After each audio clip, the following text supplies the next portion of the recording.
আজ কোনো রান্না করছি না। আজ কিভাবে আদা সংরক্ষণ করে রাখা যায় সেটা তোমাদের সঙ্গে শেয়ার করছি। অনেক সময় আদার দাম ডবল হয়ে যায়। অনেক সময় বাড়িতে আদা আছে বলে আনতে বলা হয় না, কিন্তু উপরে খোলস ঠিক আছে, ভেতরে ভেতরে কালচে হয়ে যায়।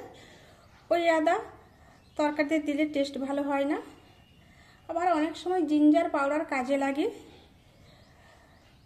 আমরা এইভাবে আদাটা সংরক্ষণ করে রাখলে প্রয়োজনে কাজে লাগাতে পারবো।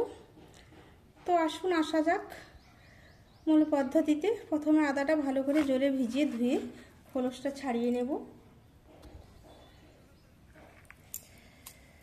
আদাটা ভালো করে জলে ভিজিয়ে নেব। ওর মধ্যে যে মাটিগুলো আছে এগুলো ধুয়ে খসে যাবে।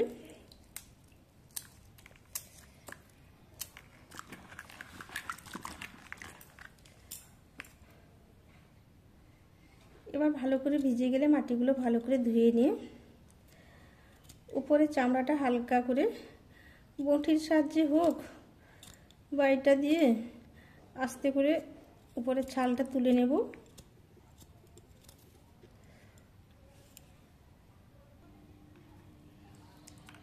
সমস্ত আদা কিন্তু আমি ছাড়িয়ে নিলাম। দেখুন আদার গায়ে কতগুলো খোসা ছিল।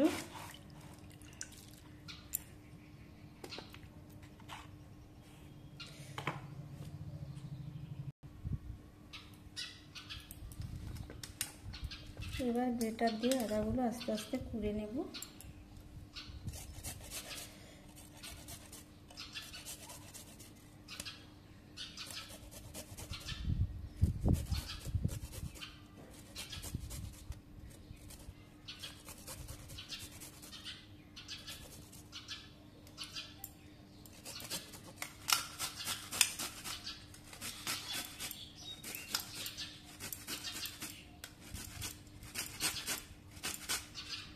দেখুন কি সুন্দর ঝুড়ির মতো এইভাবে কুড়ে নেব, দিলে তাড়াতাড়ি শুকিয়ে যাবে।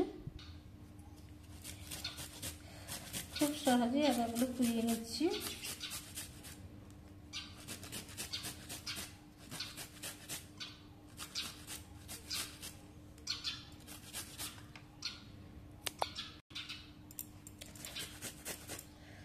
পুরো আদাটাই আমার গ্রেট করা হয়ে গেল।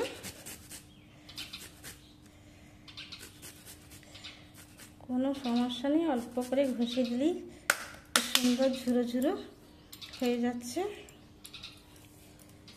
এবার এগুলো শুকিয়ে নেব।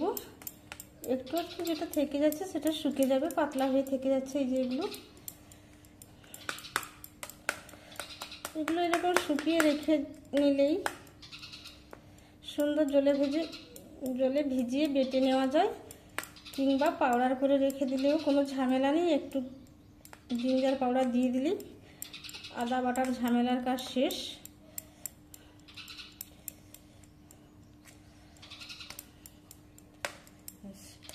এবার এটা আমি রোদে শুকনো করে নেব। জোর রোদ হলে দুদিনেই শুকিয়ে যাবে। 3 দিন দিলে একটু ভালো কচকচে হয়ে যায়। 3 দিন দিতে আমার আদাটা সুন্দর কচকচে শুকনো হয়ে গেছে। এবার এটা গ্রাইন্ডারে গুঁড়ো করে নিলে সুন্দর জিঞ্জার পাউডার হয়ে যাবে। আমি এখনও গুঁড়ো করছি না, এখন জারে ভরে রেখে দেব, কাঁচের জারে।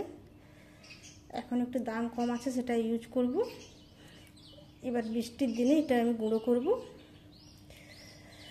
গুঁড়ো করে রেখে দিলে অনেক সময় ড্যামেজ হয়ে যায়, সেজন্য এটাকে আমি জারে ভরে রেখে দেব। একটা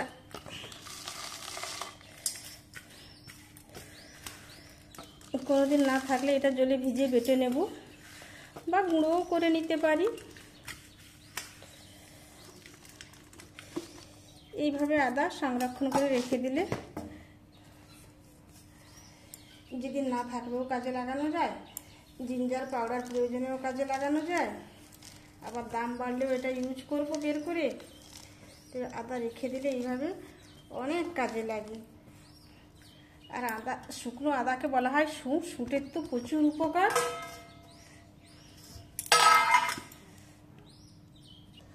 তো আমি কিভাবে আদা সংরক্ষণ করলাম আপনাদের সঙ্গে শেয়ার করলাম।